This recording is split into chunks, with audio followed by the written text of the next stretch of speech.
Any questions? Yes. Yes. I want to go right. I want to. All right, go for it. Okay, let me, Okay. I was with you 100% until the end of your discussion. I love what you had to say. But I think it is important for all those who are talking about income inequality to realize one thing. It's not about taking from the rich to give to the poor at all. It is about whether the rich, first of all, are worthy of what they've had, whether they've earned what they've had. And as an example I wanted to give, we have great professors at Lone Star College. I am not one, by the way, but we have great professors at Lone Star College. And we look at how much they've earned, or how much they work, and how much they've actually done for the community to move us forward. And then we look at the idiocy of Donald Trump, somebody who is very wealthy, Yeah, but he didn't who start didn't with earn it, or we look at Donald Trump's father, who made his money off of real estate but has provided nothing material to society as a whole. Low income real estate. Exactly. Government. Exactly. but- Let me finish and then. And I want he to has come in on yeah, that. he has provided nothing for society. We designed this economic system. It wasn't preordained. No. The economic system was designed by man to assist man to have a level of dignity, or to a level of living. We need to, my thing with inequality is I think we have to get out of that model that believes that somehow that 1% have earned it, and secondly, that there is something wrong with what I consider taking away what is unearned, because they're all living off of our excess labor. That's what wealth is, our excess labor. So if we really want to take care of income inequality, I think we better start looking at it from the point of view as, first, the worth that we have, and second, that they ain't worthy of what they got. The issue with that is, how do you define worth? Exactly. Okay, I'm let me worthy. get to that. Let me talk to that point, because I want to follow up on his comment. I'm a small business owner. I employ 15 people in a remanufacturing plant. Okay. I hire you $10, $12 an hour, and you're making your $20,000. If I make $50 out of your hourly work of $12, and I only give you $12, I get to pocket the rest of that money. And either if I'm a corporation, I distribute it out in profits and all of that, but you get screwed. Yeah.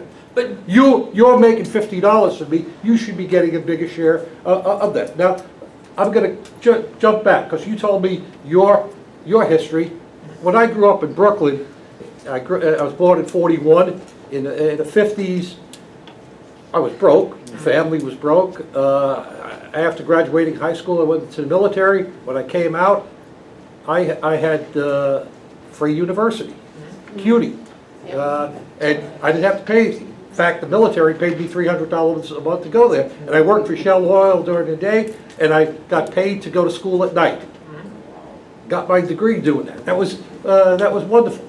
You don't have that opportunity. None of the people in here have that opportunity. And that's because of Roosevelt's plan. And you know, Roosevelt was able to do what he was doing because he convinced most of the wealthy people that capitalism was at risk, that they could lose everything they could be. And if we don't do the same thing today, you're going to continue to have the situation. It's not good to take 2 cents on a dollar and leave all your productivity with the employer. That's wrong. It's wrong, it's morally wrong, and it's economically wrong. it is to the extreme we're at now, but if you look at it, let's say a Gini coefficient of 1, which is, again, perfect distribution.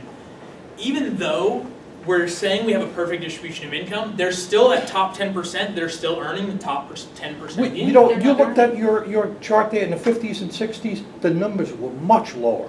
And that's because of Roosevelt's plan. It was, and it's taxes it's for not the a bad rich were thing, but much higher. how do you determine worth? If I'm on the manufacturing, if I'm on the assembly line and I'm making you $50 for every hour that I work, and you're paying me my $12 an hour, you still, now we're going to look at, we're going to say, oh, there's overhead, there's material cost. We'll say you're still making $20 per hour on my, after you've paid you're still making $20 an hour. So while we could say that in the overall production of this, whatever we're producing, this widget, that I am more valuable in the physical production, without you, I would not have a job. there has to be that cohesive something. The corporation has to be the cohesive. Jobs don't come from wealthy people. No. Jobs come from demand. Yeah. And if the poor people, if the people can't buy things, you can't get jobs. Don't ever let anybody tell you that the wealthy that get all the money make the jobs. They don't. Only you buying things make jobs. If you stop buying it, Consumers. Jobs. Yeah, Consumers there are rule. consumers. Right. But overall, you have to have somebody as a management to oversee all the operations. But what makes them worth, what makes the money that they make should be billions more of than a dollars. person who Take is them out of actually the making equation it. and what happens? If they do not make money, then how can they pay you? Well, I think what he's saying is that you should not have an organization where somebody at the top is making 800 to 900 to 1,000 times more than the person That's on the right. Oh bottom. yeah, it's In ridiculous how it Japan is. and all That's- these countries, that's they have the these problem. limits. You cannot make more than 7 times what the bottom worker pays. It is ridiculous where we're at now. I agree. Yeah. I do agree there are higher levels that should be Yeah. paid more. We talked It's not about just extreme. only top 1%. Did we talk about what is the minimum low percent? They are the middle class. All are not poor, below the 99% are not poor. No, no, no, no. 1% is poor. So we should solve the problem of the lowest possible person. Yes, Not the this middle was class, just looking not highlighting only the 1%. That was primarily looking And more at, also, this is not an economic issue, this also involves a social issue. it is. Because you do not work. After 10th grade, you go and you have the 2 children. Now how can you afford and who can help you? You have to have the marriage age also that you should get married and you should have children only at that time. So you can sufficiently earn money. When I came here, I'm from India. When I came here, I started working initially at the Peller Oil store. A lady came, she had the bill of $1,900. Who will help her? And what she did, she said, I want to pay minimum $700. I said, okay. And she had another cart of clothes worth $900. I could not resist that. I asked her, you have $1,900 bill, you are paying $700, and you are again buying $900. Do you really need it? Nobody can help you. If you are poor, you are poor. I do not want to have charity and live on my life. I want to earn money and I want to spend money. Exactly. It and is that's- not that the 1%, if they make 1%, I know 1%, one student, he graduated from Cornell University. He had a similar problem, but his father made enough money. They were divorced and he did not have money to study. He used to play violin on the street, earn money. And now in 5 years after the school, he made millions of dollars. Okay. Because of his hard work. It is not because the people, those who are poor, they don't work. They don't want to work, they choose not to work. You can't That's teach They not- her. choose not to work. That's not Exactly. true of most So- people who are poor. It Otherwise, isn't. why It can't isn't. when I came here, I had $10, $7 job, no, I just wanted to- $5.25 job. Now I'm working as a full-time professor.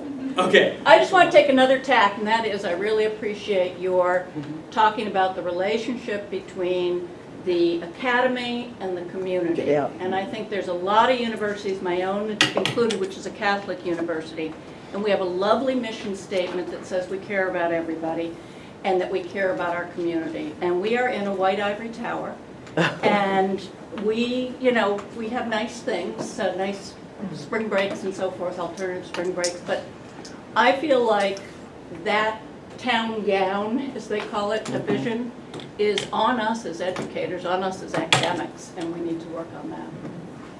We had a question about that. Thank you very much for your presentation. I just wanted to link it to the presentation, the opening speech we had from Dr. Page. And I think with some of the rest of my colleagues here, we lost this at the end. The idea that, the idea used to be that productivity gains were shared through wealth, through work wealth, right? So if the more productive you are as a worker, as you mentioned, the harder you work, the more you get paid. That is not the case anymore. And then you can just look at the That's data. From the last 35 years, productivity and earnings have separated very clearly, so that earnings are flat or slightly declining, but productivity has continued to rise, and we've maintained the most productive workforce in the world.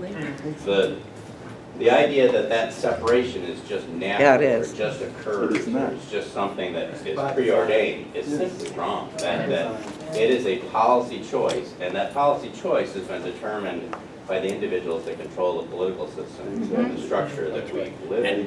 And I may have been unclear on what I mean by work here. I did not mean work as go to work, to be productive, to make wealth. I meant work as what you're willing to work at in your own life to try to better yourself, as in if I work harder, not necessarily at my job, but if I work harder through better budgeting of my own life, through less spending, of course, then I will be able to have more money with which to do more with which to earn more. But see, that's where I'm gonna disagree with you. Yeah. That is Well, but if I- becoming so less if I and make- less the case. If I make $20,000 a year and my bills come out to $11,000, let's say, that leaves me $9,000. How are you doing? So now if I take that $9,000 and I just blow it on junk food and video games and big screen TVs and new cars, and obviously it's not enough to do a lot with, but it's still there. Versus if I budget to where I'm spending my $11,000 on bills, maybe $1,000 on extras, at the end of the year, I still have $8,000 with which I can do more with. I can put towards a college education, which we've seen Not really. generally tends to correlate with higher incomes. College degrees tend to correlate with higher incomes regularly. At your income, you're not going to college. I am though. No, what I'm saying, you're not going to college without assistance from taxpayers like me. Oh, exactly. Yeah, So college has you have always to been have- subsidized, and there's always Yeah. been scholarships and grants and. Right. In Oh, other words, okay. you're going to be using, you're going to be social. You're following a social construct in which you are using, which we are socialized to some extent.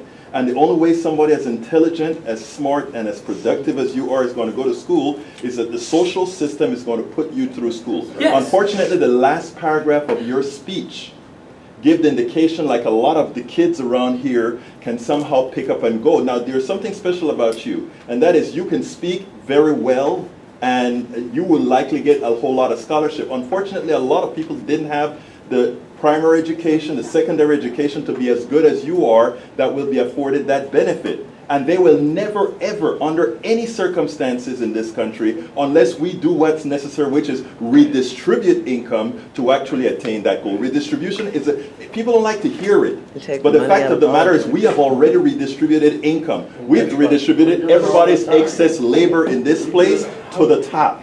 That's what we've redistributed. We only have a few minutes left, and I think there's so many hands, and I appreciate the comment, but I would like to hear from the other people, and I also would like to share my point.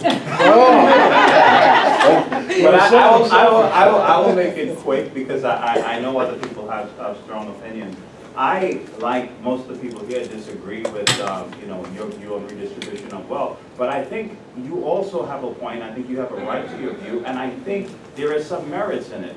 And one of the things, as an accountant, right, I believe is that no one is talking about if I have $1 million and I risk that capital, right, to start the business, then that's one of the reasons this economic system, and you may disagree, but I think that's a valid point. If I put up my $1 million and hire employees, if the business goes out of business, I say to the employees, hey, sorry, the business is out. They go find another job, right? But I lose my $1 million, right? So I think you should be rewarded in some way for putting up capital. I don't think a CEO should be paid 800 times or 2,000 times or 5,000 times, especially sometimes if the CEO didn't even found the business, right? I don't agree with that, but I do think there should be some reward for putting up capital, and if there is not, then people will be less likely to put up capital and do things to start these innovative businesses that we have.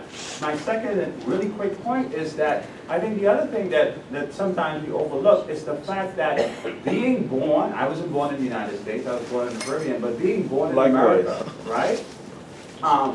Even if you're making $20,000 a year, if you've been to the Hunger Banquet, that is so much more than what some people make in their entire lifetime, right? And so the privileges that come with that, I mean, you still have some innate privileges that you get just by being in the United States and having access to certain things that other people do. And so that's where I think the argument for sort of redistributing the wealth or making things a little bit more equal, I think that's where that argument comes from. You know, that you get certain things from government, you get certain things from society, and so everyone should play a hand in that.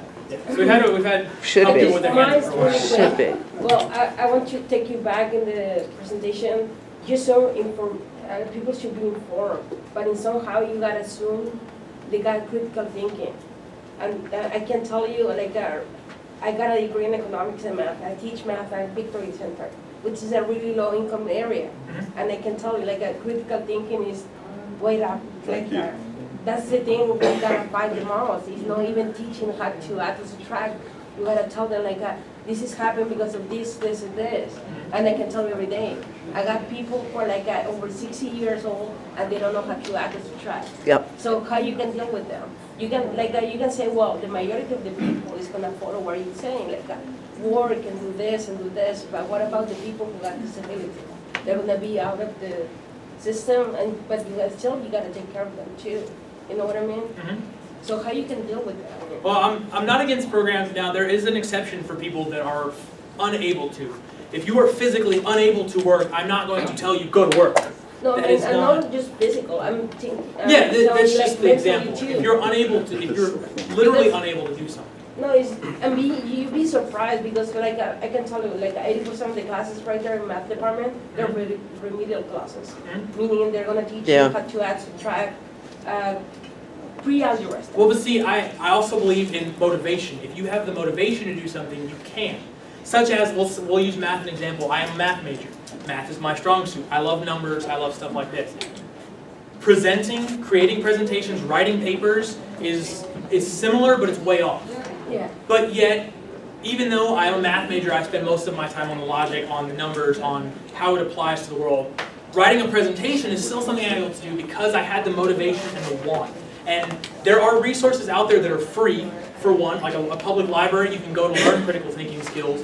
You can read, you can learn to read, you know. But What if you have no access to a library and you can't read, and there's nobody around to teach you That's because why we you need come these from a programs. third world country? That's why we need the community programs. I just don't buy your argument. That's why we need the It doesn't community work for us. programs.